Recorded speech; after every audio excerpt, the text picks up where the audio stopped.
Boa noite, irmãos. Graça e paz de Cristo.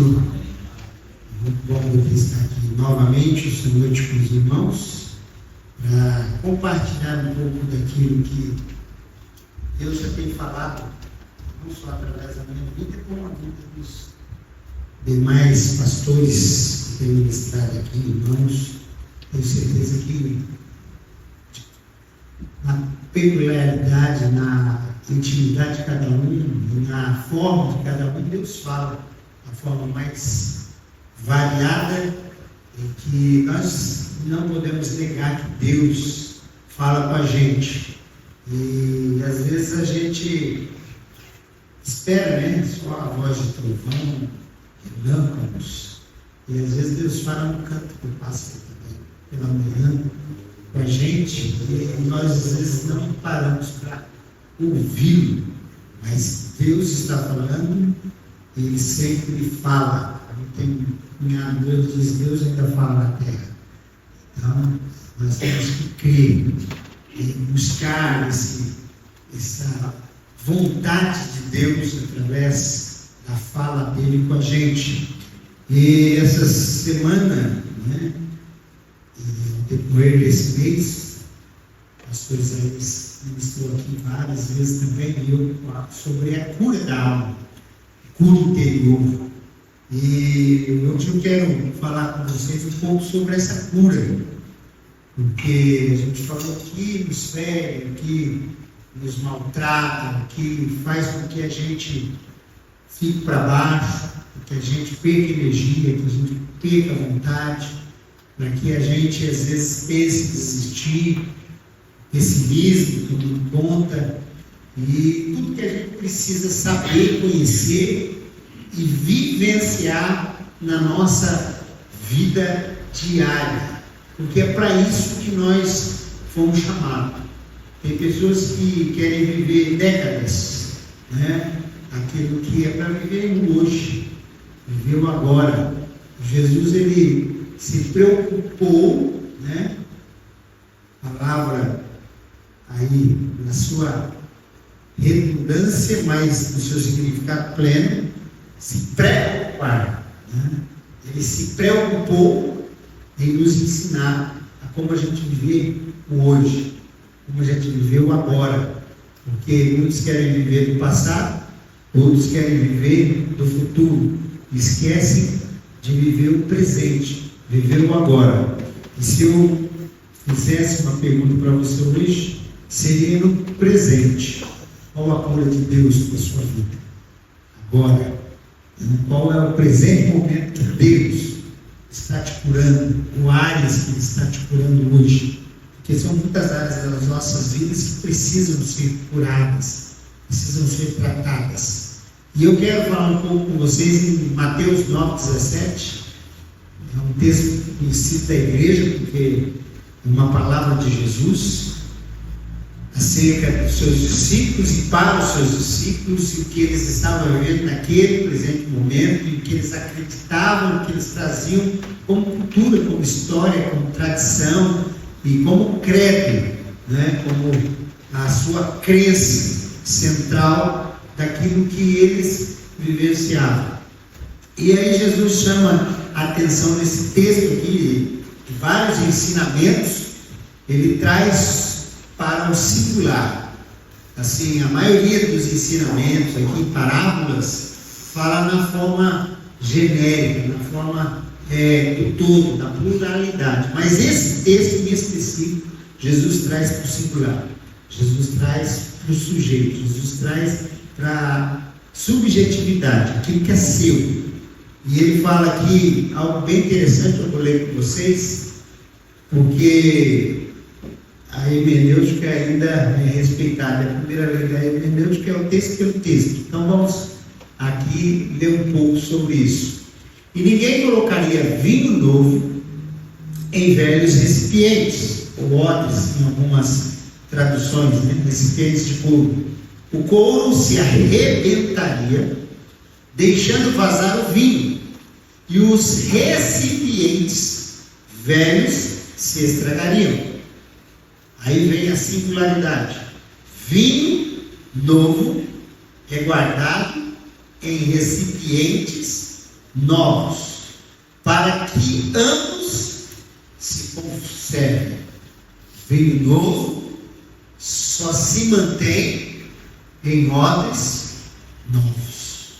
Se o odre envelhecer, se esse recipiente de couro se envelhecer, o que vai acontecer?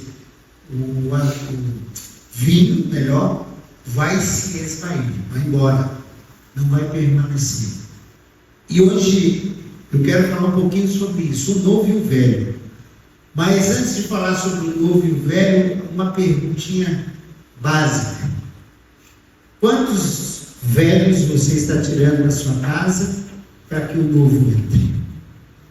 Quantas mulheres dizem: a gente precisa trocar a mobília da sala, a gente precisa trocar o jogo de quarto, a gente precisa trocar o jogo de cozinha, a gente precisa trocar essa mesa, a gente precisa trocar essas cadeiras, olha o sofá, o estado que está. Perguntinha básica: mas sabe quando vai entrar o novo? Enquanto o velho estiver lá? É possível entrar o novo enquanto o velho estiver lá? Para que o novo entre, é necessário que o velho desocupe a área. Enquanto ele não desocupar a área, não tem como o novo entrar. Então, irmãs, para de brigar com o marido, deixa ele trabalhar aquele sofá velho, coloca lá na rua. Quando ele chegar, ele vai perguntar: onde está o sofá? Não, tem que chegar. Ué, mas não tinha um sofá aqui? Tinha. Hoje não tem mais. Por quê? Porque enquanto ele estiver ocupando aqui, estava ocupando aqui, melhor, o novo não ia entrar mesmo. Pode ter certeza que no sábado alguém vai convidá-lo para ir a uma loja buscar um sofá novo. Porque enquanto o velho estiver ocupando o espaço do novo, a física já explica: dois corpos não podem ocupar o mesmo espaço no mesmo tempo. O único que foi capaz de fazer isso, quebrar essa lei da física, foi Cristo. Só Ele pôde traspassar uma parede, dois corpos, e do outro lado alguém dizer: um fantasma, não, toca aqui que eu estou aqui.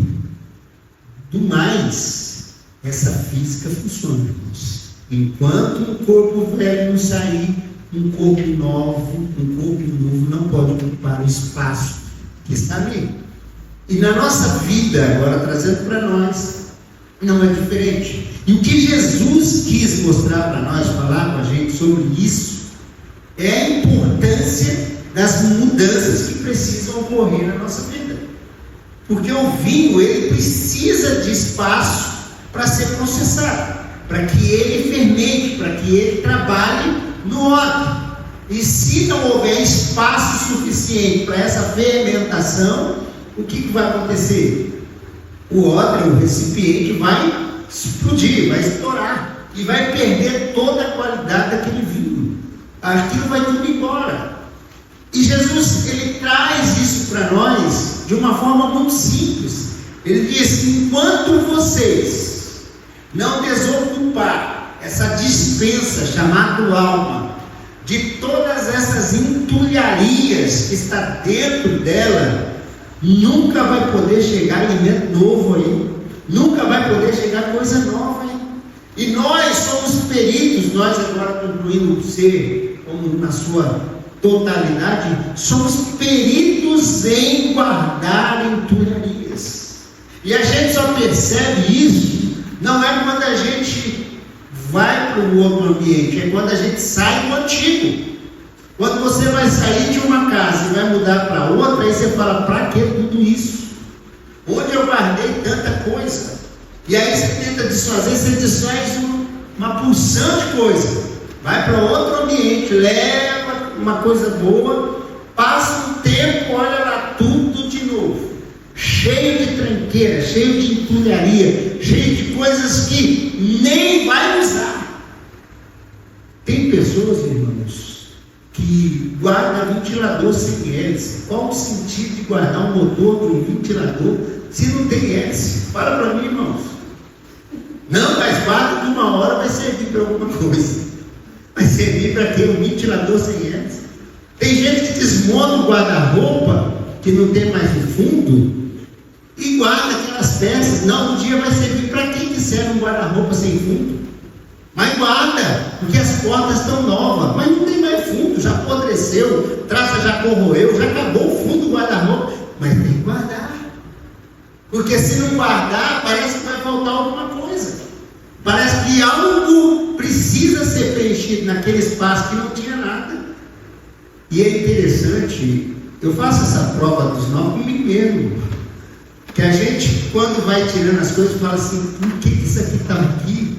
Só ocupando espaço.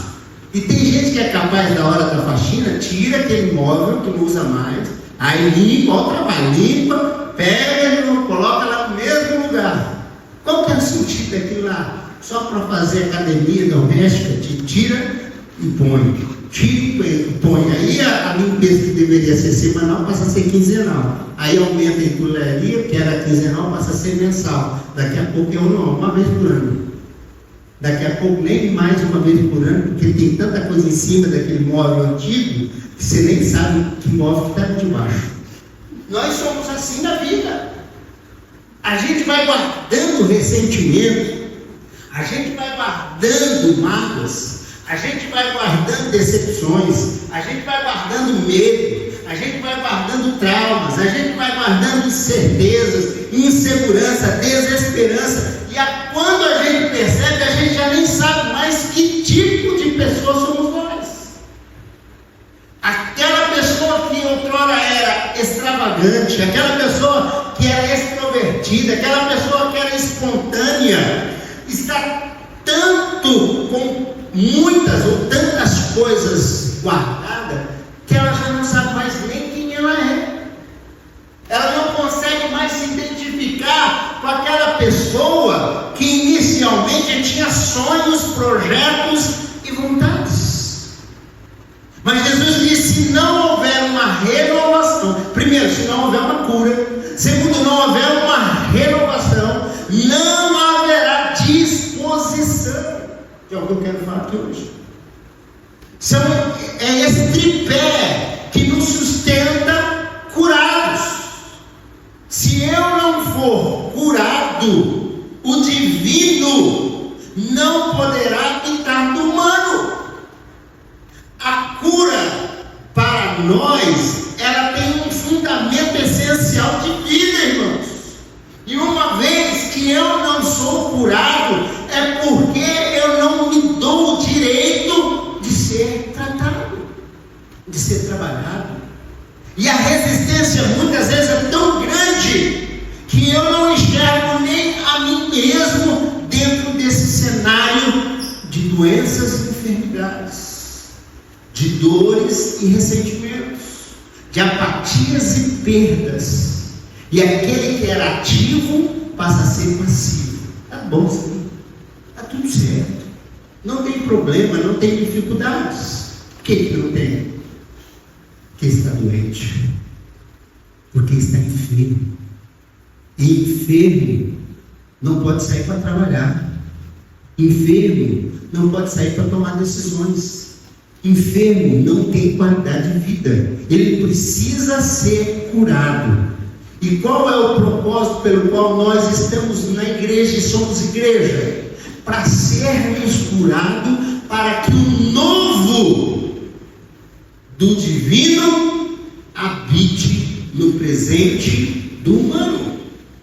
Não há possibilidade do divino entrar enquanto o humano estiver tomando conta desse espaço que diz única e exclusivamente ao divino. E por isso que o Senhor deu como decreto que a glória dele e o louvor dele não dá a ninguém, nem a homens e nem a imagens de escultura feitas pelas mãos dos homens. E a pergunta é: eu estou tão enfermo, tão doente, que já criei deuses para mim mesmo. O Deus do não faz mal, o Deus que está tudo certo, o Deus que não tem problema, o Deus do tanto faz, o Deus, como eu falei aqui domingo passado, do pessimismo, do não posso, não consigo, não vou, não dá. Ele nunca tem sim, eu vou, eu posso, eu avanço. Ele está tão doente que ele criou já para si um Deus que aceita ele doente do jeito que está. Não é determinismo isso, irmãos. Não estou falando de sair aí determinando que eu estou curado, estando doente. Se você está doente, você tem que ser curado, você tem que ser sarado, você tem que ser restaurado, você tem que ser transformado. E o primeiro passo da cura é para que eu suporte o novo. Agora eu vou pegar, eu já estou quase lá, mas ainda não estou ainda estou tolerando meus netos. Mas você quer ver incomodar o velho e trazer uma criança para perto dele. Está percebendo isso? Tudo irrita, tudo incomoda. E o doente é assim. O doente, tudo incomoda. Por quê? Porque a sua doença é a velhice que ele vive. Ele não consegue viver a jovialidade da sua perspectiva de um novo céu, de uma nova terra, onde não haverá pranto, onde não haverá choro, onde não haverá ranger de dente. Ele vive da doença para não aceitar que o novo chegue perto dele.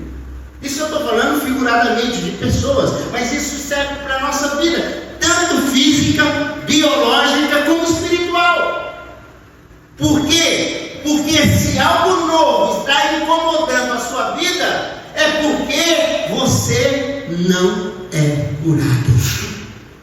Tudo aquilo que incomoda a minha forma, a minha maneira de viver, que é incomodada por aquilo que poderia me motivar, que é o novo, eu preciso ser curado.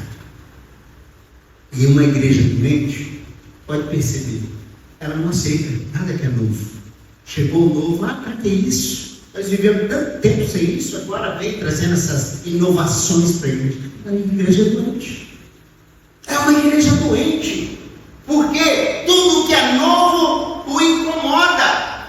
Não que o novo o incomoda, porque ele está doente. Ele precisa ser curado. Por que a palavra, ela mexe com a gente? E crente novo é chato de gaúcho. Já conversou com um crente novo? Um novo convertido? Parece que ele já está assim, ligadinho lá e nós estamos tudo longe. Você não é crente, não, irmão? Você vai fazer isso, irmão? Nossa, mas quem pode fazer isso, irmão? Por quê?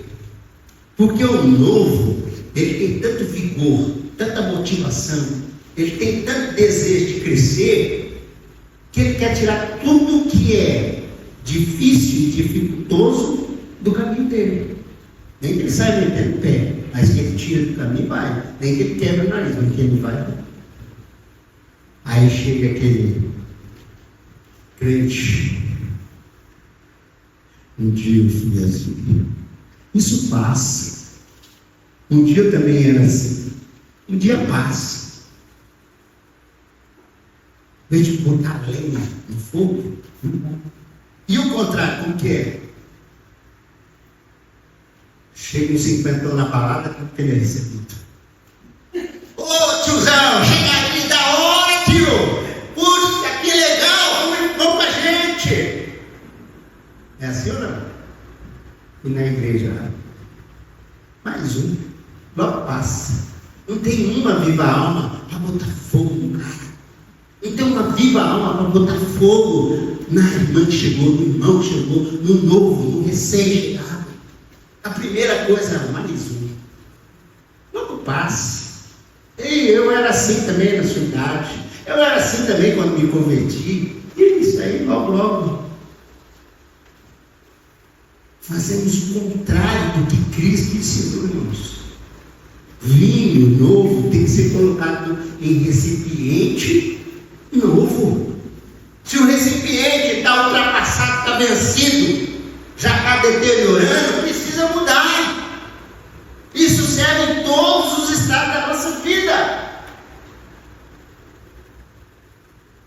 Um amigo meu, esses dias, postou algo nas redes sociais, eu achei muito interessante. Ele é bem mais velho que eu, mas foi meu líder na época de juventude da igreja. Ele disse assim: ô vô, para de ser chato, vô. Vai brincar com seus netos. Não deixe seus netos olhar para você e achar que você é chato, não. Para de ser ranzinza, fazendo questão de qualquer coisinha.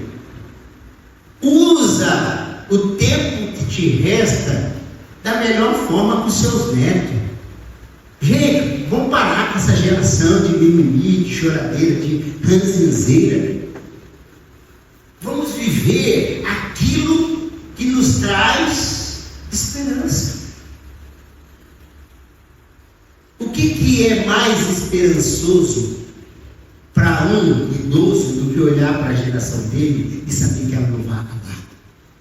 Eu vou partir, mas estão chegando a minha herança. Está chegando aqueles que vão continuar o legado. Agora a gente pega isso e detona, e destrói. Porque está doente. Porque não há cura em nós. E se não há cura em nós, com quem nós nos relacionarmos, nós vamos levar doença. Quando eu, curado, sarado, me relaciono ou convivo com pessoas doentes, como é que eu vou ficar? Doente junto. Sem ter nada, sem nenhum sintoma, sem nenhuma característica de doença. Ah, mas eu não tenho nada. Esses dias eu ouvi alguém dizendo, né? Minha dentista disse para mim e para minha esposa: vocês estão melhor que eu. Eu tenho tanto problema de saúde, vocês não têm nada. Eu falei, graças a Deus. E pretendo não ter. Quero ir para a glória, porque o problema sério é esse negócio de glória. Todo mundo quer ir para o céu, mas pergunta quem quer morrer. Se tivesse um jeito, né? Todo mundo joga para o arrebatamento, mas quem garante que nós vamos passar? Paulo também tinha certeza que ia ser arrebatado, porque nós, os que ficarmos vivos, seremos. Ele não falou, nós que estamos aqui se cuidem, porque nós vamos descer a sepultura desse negócio de arrebatamento para outra geração. Ele não falou isso. Por quê? Porque a gente não quer lidar com a finitude, a gente não quer lidar com o fim, a gente não quer lidar com a morte. Sendo que a morte para nós é a esperança da glória. Mas a gente quer ter a glória sem passar pela morte. Queridos, tem coisa que não tem jeito. E uma delas é que nós temos que morrer. Nós vamos ter que enfrentar de cara a cara. Essa semana eu perdi uma amiga, infarto fulminante. E a pergunta é: você sabe o número da sua senha? Se a gente soubesse, é uma coisa que a gente passaria sem problema. Dá no próximo, pega que está lá no último. Porque a gente tem dificuldade de lidar com a finitude. De lidar com aquilo que começou essa semana, né? Suicídio começou essa semana. Eu não assisti ontem. É semana retrasada. Porque a gente não quer lidar com coisas complexas da vida. E falar de recipiente de cor parece tão difícil, porque o serzinho complicado é o tal de homem. Ser humano. O ser humano é o único ser, a espécie de ser vivo que gosta de sofrer. Nenhum outro ser tem prazer no sofrimento. O homem tem. O tadinho dele. E tem uns que chegam na cara do defunto, que é defunto mesmo. Oh, meu Deus, ele é tão novo, já foi. Gente, nós só vamos poder receber o novo quando a gente for curado. A gente só vai falar de coisas novas quando a gente estiver curado. Enquanto o novo nos incomodar, para que isso? Meu cunhado comprou um Fusca, eu fiquei doido. Eu falei, rapaz, eu estou almejando o outro, você está indo para... Não, porque Fusca aí, Fusca. Eu falei, rapaz, pelo amor, bicho, para dar dor de cabeça, eu tô Fusca. Tem gente que tem prazer no velho. Eu não entendo, sinceramente, eu não entendo ter prazer no velho. Por que gostar daquilo que te dá dor de cabeça? Vai entender o ser humano. Gostar de ter problema. Gostar de coisas que mais o aprisionam do que o colocam em liberdade.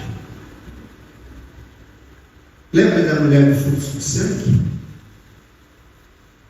Ela precisou conhecer a cura de Cristo para que ela experimentasse o que é viver. Eu ouvi essa frase essa semana.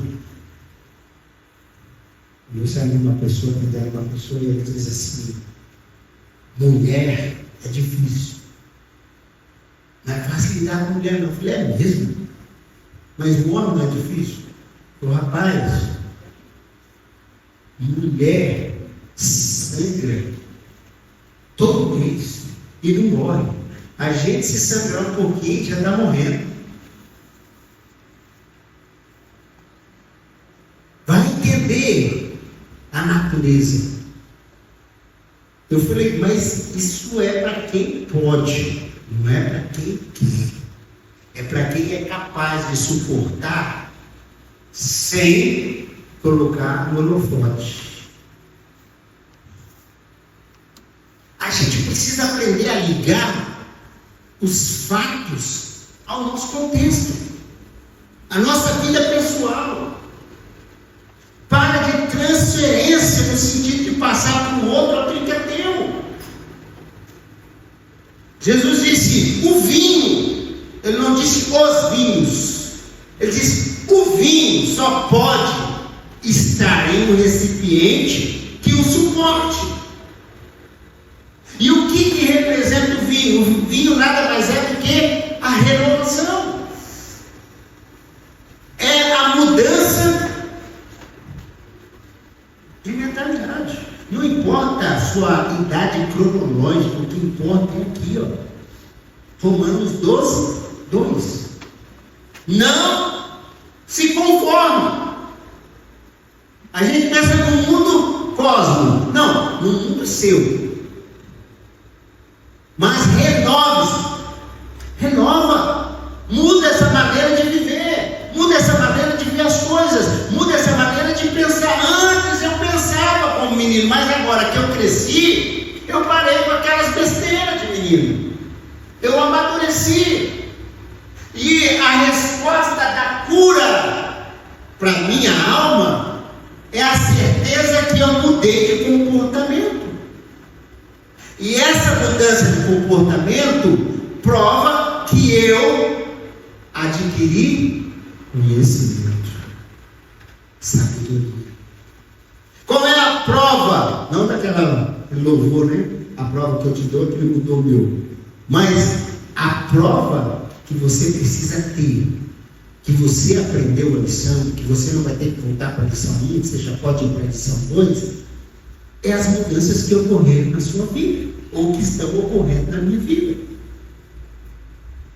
Paulo disse bem claro, não vos conformeis com este mundo, mas transformai-vos pela renovação do vosso entendimento. Para quê? Para que você possa experimentar do que é bom, do que é agradável, do que é perfeito, que é a vontade de Deus para a sua vida. E tem muita gente que não quer usufruir de cura porque ele não quer mudar. Você já conheceu aquela pessoa que você pergunta, irmã Mariquinha? Acho que não tem nenhuma Mariquinha na igreja, não. Tá bom, irmã? Tô nada, meu filho. Mas só não sarou da pneumonia. Isso, aí da pneumonia, mas tô com uma asma, você não sabe. Aí ela sara da asma. E aí, irmã Mariquinha, sarou da asma, sarei, meu filho, mas eu tô com uma dor na coluna, você não destrói. Tem prazer, quer se apegar a isso para que o ego seja mostrado, para que o seu eu seja afagado, criando deuses para si, e não dando glória nenhuma para Deus, não devolvendo nada para Deus. É recipiente estragado, é a velhice da sua vida. Você está se envelhecendo porque não quer passar pela experiência da renovação, para romper com tudo aquilo que é velho, com tudo aquilo que é retrógrado, com tudo aquilo que te atrasa a vida. E a pessoa não quer, ela não quer experimentar do vinho novo, porque ela já experimentou vinho lá atrás da sua juventude e já está com quase 100 anos e está ainda degustando aquele vinho lá e achando que está tudo bem, que está tudo certo, enquanto na verdade não tem nada certo. Por quê? Porque não renova, não passa por mudança de comportamento, não tem a autorregulação, como eu falei aqui, domingo. É uma pessoa totalmente desequilibrada, desregrada, não sabe até onde ela pode ir, ultrapassa a linha da perdição, e aí cai em fracasso, aí peca, aí erra, aí sim inferno. Por quê? Porque não quer mudar a maneira de pensar. Não é Gabriela, mas quase. Eu nasci assim, vou crescer assim. Gabriela. Tem que mudar, gente. A igreja é dinâmica. Se tem uma instituição que mais fala sobre dinamismo, é a igreja, mas não vive. Ao ponto que muita gente busca o pentecostalismo de forma errada. Porque essa tragédia só tem no Brasil. Parece que tudo que é ruim fica no Brasil, o que é bom vai para a Argentina. Qualquer país da América Latina aqui é carismático, só no Brasil que é pentecostal. E aí quando você vai analisar esse contexto, é caos, é totalmente diferente do que aquele ensino que Paulo falou que só faz barulho e não tem mudança nenhuma. O poder ali de Atos não é o poder do barulho, é o poder de transformação. É o dinamis, é a explosão, é aquilo que penetra em você e te molda de tal intensidade que alguém vai olhar para você, você não é para você. Por que eu não sou mais eu? Porque você está muito parecido com aquele tal de Cristo. Olha o seu jeito de falar, olha o seu jeito de andar. Por isso que veio o tal dos cristãos, ou na igreja primitiva os cristianos. Porque se assemelhou com aquele que o moldou. E essa moldura, ou essa modelagem melhor, ela é baseada naquilo que Cristo veio instituir para nós, que eu falei na primeira ministração, que a gente se torne gente e pare de querer achar que a gente vai se transformar em deusinhos ou semideuses. Não, Ele só quer que você seja gente, que você viva como gente, que você fale como gente. Eu não vou entrar no mérito aqui, mas a gente passa por algumas experiências que, lamentavelmente, aí quando vem o rótulo da embalagem, você já sabe. Crente. O crente. Que tinha que ser o contrário. Não tinha que ser sinônimo de escárnio, de decepção, de repugnação. Tinha que ser de atração, de aproximação, de acolhimento.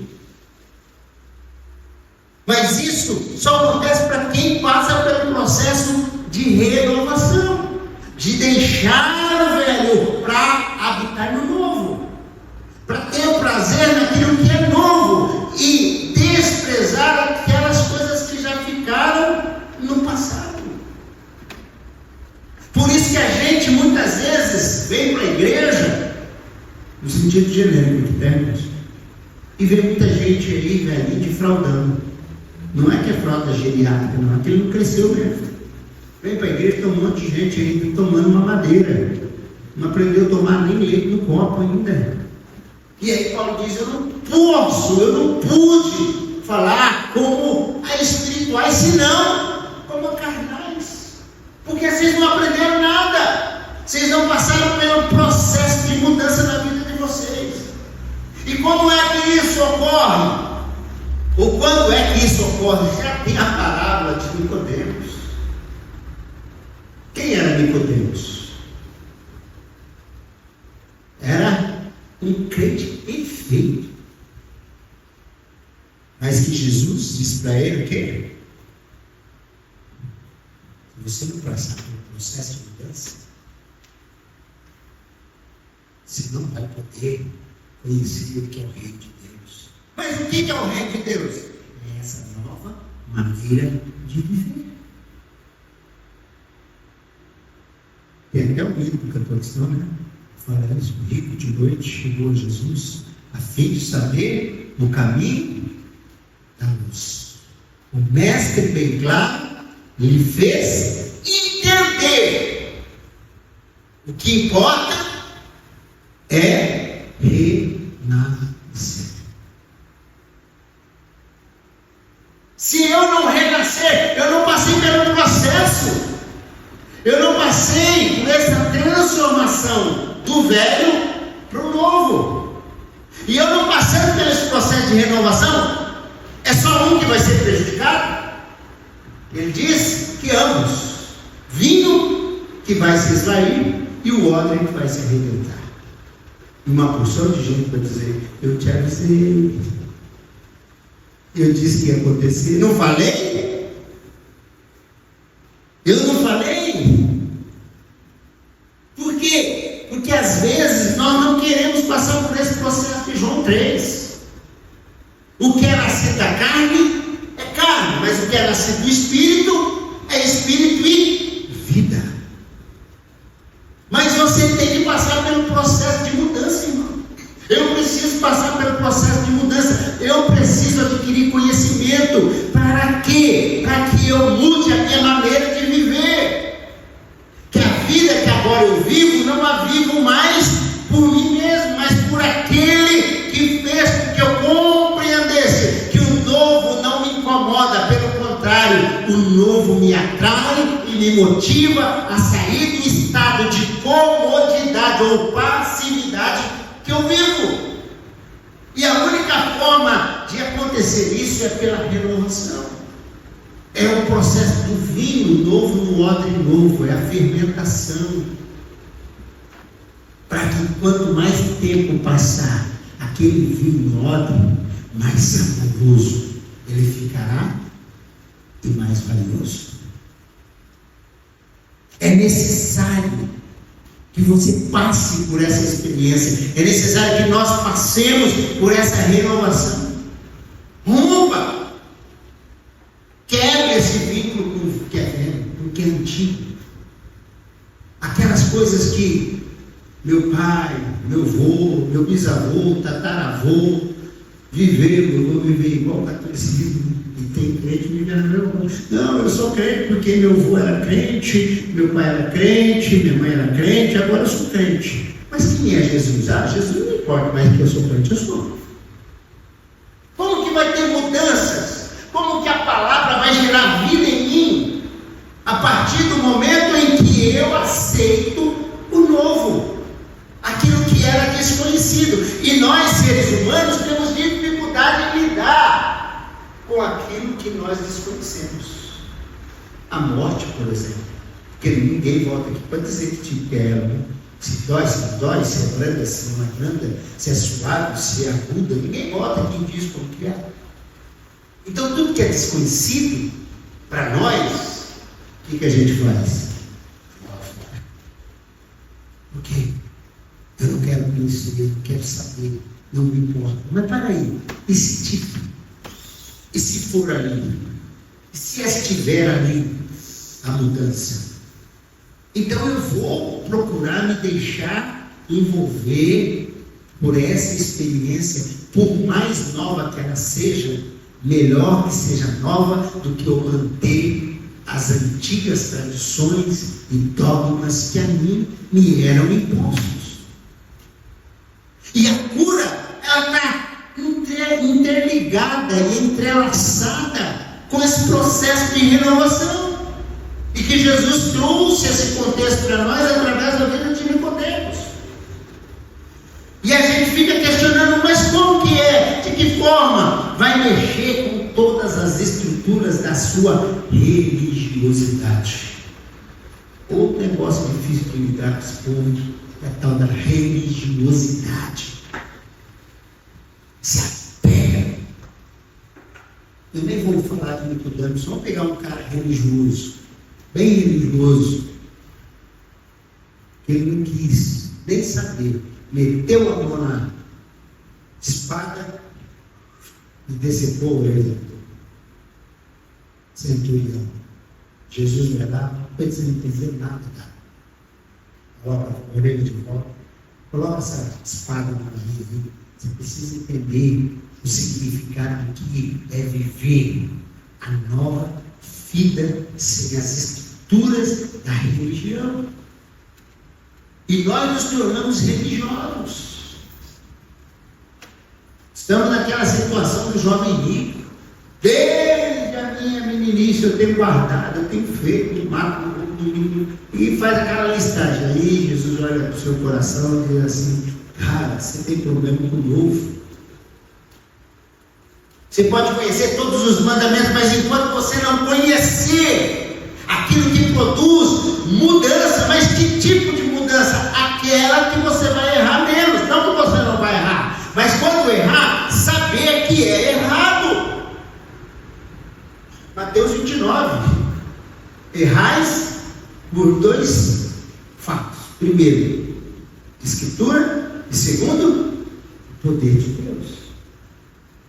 Mas lá não tem casamento, não tem jeito. Ele falou: vocês não entenderam nada. Vocês estão querendo trazer coisas antigas para aquilo que é novo. Não vai caber, não tem espaço. Não tem oportunidade para que eu me desgaste com aquilo que não vai trazer mudança na vida de vocês.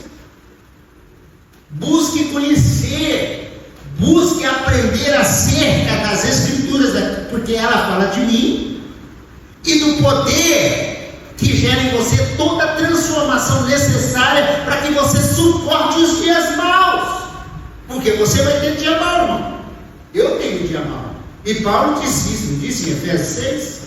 Para que a gente suporte no dia mau. Então se prepare, revista de toda a armadura de Deus, para que você possa suportar o dia mau. Porque vai ter. Não vai ter só dia mau. E quando chegar o dia mau, você tem que estar maturado o suficiente. O que é maturação? É diferente de amadurecimento. A maturação é aquele que te capacita a suportar o vento forte. Eu gosto de uma ilustração sobre isso. Uma fruta, quando ela está madura, uma menina me contou isso, eu guardei, nunca mais esqueci. Tinha um pé de ingá bem alto na frente do apartamento dele, e estava bem maduro alguns ingá e outros estavam verdes. Não sei se vocês conhecem o ingá aqui, aquela frutinha de vagem. E aí, quando o vento bateu aquela galha na sacada de vidro, batia, só caía os maduros. E os verdes voltavam junto com o galho. Aí Deus falou para ele: essa é a diferença de maturação para amadurecimento. Tem muito crente maduro, mas que são imaturos. Porque qualquer vento, eles esborracham no chão. É motivo para parar, é motivo para desistir, é motivo para cair, é motivo para achar que ele é o único sobrevivente das dores e dos lamentos de todo o universo, e tudo caindo, como se o problema dele fosse único e que ninguém mais tivesse problema, porque não foi maturado, não foi trabalhado. No frigorífico, eu trabalhei na época no frigorífico, não era da indústria, era do escritório, mas na indústria eles falaram: tem que maturar a carne para ir para as bombonas, para virar carne de sol. A maturação é o trabalho químico que é feito na carne para que ela vire charque. Só que é terrível esse trabalho da maturação na carne. Então, a gente precisa ter maturidade mais um pouco. A gente precisa parar de querer ser maduro, ser os experientes, mas continuando sendo menino, continuando chupeta, bebendo leite de mamadeira, quando já devia estar comendo feijoada, porque não passou pelo processo. E para encerrar, a cura para nós é para que haja um novo, no sentido de tempo, de perspectiva, para que a gente tenha disponibilidade. Você está pronto? Você está preparado? Tempo de levedação, tempo de fermentação. Vinho 1854. Mas parece que é de hoje.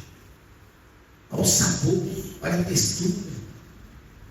Uma vez eu fui numa pega de vinhos sofisticados e o neto veio lá e ele estava explicando a textura, a temperatura que o vinho foi preservado ali, a porquê daquela garrafa, porquê daquele ambiente, aquele tipo de rolha que é colocada ali para não contaminar vinho. E aí ele está falando, aí ele falou assim, não é porque ele é daquela data, é um processo que ele foi colocado naquele vasilhame para que nessa data ele chegasse a esse valor. E não é para todo mundo, é caro. E a nossa disponibilidade é isso. É quando eu entendo que eu estou pronto, que eu estou preparado. Pode vir o que vier, aconteça o que tiver que acontecer. Eu estou disposto a suportar e a superar os desafios da vida.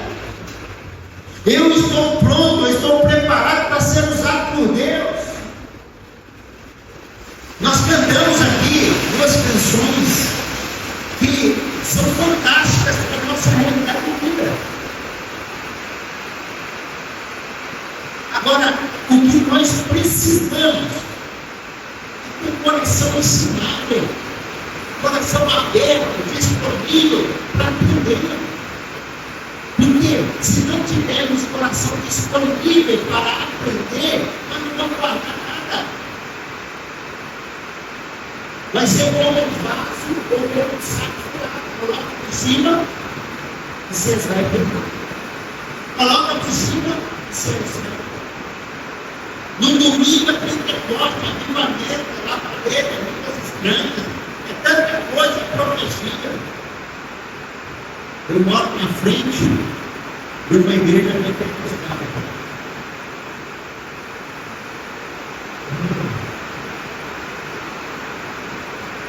É triste. É complicado. Eu falo para minha esposa assim, se nós não fôssemos tão perdidos, jamais queremos escolher ser como Deus. O mesmo que grita, o mesmo que sapateia, o mesmo que faz piruleta lá na frente. Aí sai lá fora. Mas você viu, eu conheço o Senhor de Deus. Você viu o que aconteceu? Coloca em cima e quase embaixo. Agora para mim, pelo amor de Deus, eu não sou pecado, eu não sou lixo para guardar essas coisas no meu coração. Sabe por quê, gente? Porque às vezes eu não fico com o coração ensinável, disposto a ouvir e obedecer. É a diferença do grego. No grego dá para a gente diferenciar o eco do atal, o ouvir e o escutar. Mas o ouvir do discernir, ele tocou. Você está escutando Muitos barulhos ao mesmo tempo, inclusive a chuva, a minha voz. Você está escutando. Mas ouvir, enquanto você disser, entre o que está sendo dito e o que se deva praticar. E quando a gente nos coloca nessa condição de disponíveis ou dispostos a ser usados por Deus, aí a gente entende por que a gente cantou aqui para ser curado, para ser sanado. Aí você está disposto, pronto a dizer, usa-me como falou. Será que eu estou como falou? Será que a minha vida me inteira? Será que a minha vida direciona? Será que a minha vida orienta? Será que a minha vida faz diferença? Se eu sair do estado que eu me encontro, aonde, no lugar que eu vivo, será que as pessoas vão perceber? Será que vai ser um alívio ou vai ser um desespero? Às vezes nós não queremos encontrar esse lugar de disponibilidade, de disposição, porque estamos doentes, porque não fomos curados, porque a palavra não achou guarida no nosso coração, porque a palavra não produziu mudança de pensamento, de mentalidade, não ocorreu o processo da metanoia, não aconteceu a metamorfose. Tem gente que vai morrer lagarto, nunca vai virar borboleta, porque é doente, tem uma anomalia e não aceita que ninguém toca, não aceita que ninguém fale, não aceita que ninguém mexa, porque dói. Você já tentou curar um gato ferido? Você já tentou pegar um gato preso? Minha filha tem um gato até hoje. E quando ele era bem pequenininho, ele ficou preso em umas madeiras e gritava, minha filha desesperada. Aí, pai, por favor, pega, tira o negativo de lá, tira a menina de lá. Eu falei assim, mas como que eu vou pegar? Peguei uma luva de pedreiro de fogo, aquelas grossonas, e fui lá para tirar. Eu queria tirá-lo de lá, mas ele não entendia. Porque a dor era maior do que a certeza que ele seria aliviado daquele sofrimento. E tem muita gente na igreja, lá no sul, a gente fala, morei muitos anos lá no perto de Paranaguá, o babaçu, o paiacu, em cada região fala um nome, que é o peixe que quando ele não quer que ninguém se aproxime dele. E tem muitos crentes que é desse jeito. Chegou perto da ferida, chegou perto do ferimento, ele lasca a unha, manda o dente, ele não quer que se mexa. E você está tentando tirá-lo daquele sofrimento, daquela dor. Mas a dor é tão intensa que ele não entende que tudo que você quer é aliviado daquele sofrimento. E aí ele vem e te agride, ele vem e reage contra aquilo que é para o seu bem. E quantas vezes nós somos assim? E aí a gente quer que o Senhor nos use. Aí a gente quer pedir para Ele. Eu quero ensinar junto aos teus pés. Será que é, não? Nada contra o né?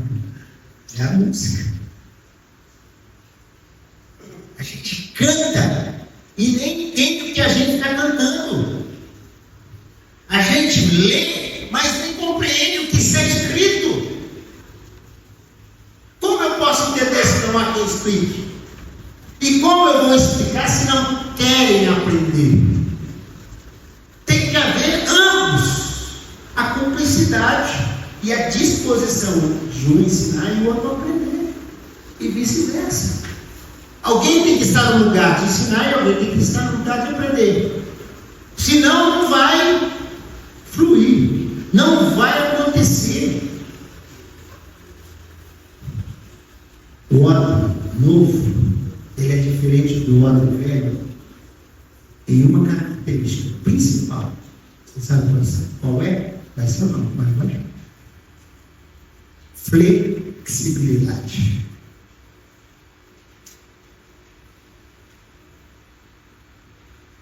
E às vezes nós não somos flexíveis. É isso que importa. Se não for desse jeito, não é crente. Se eu não ler a minha cartilha, não serve para ser. Gente, nós ouvimos muito, pastor.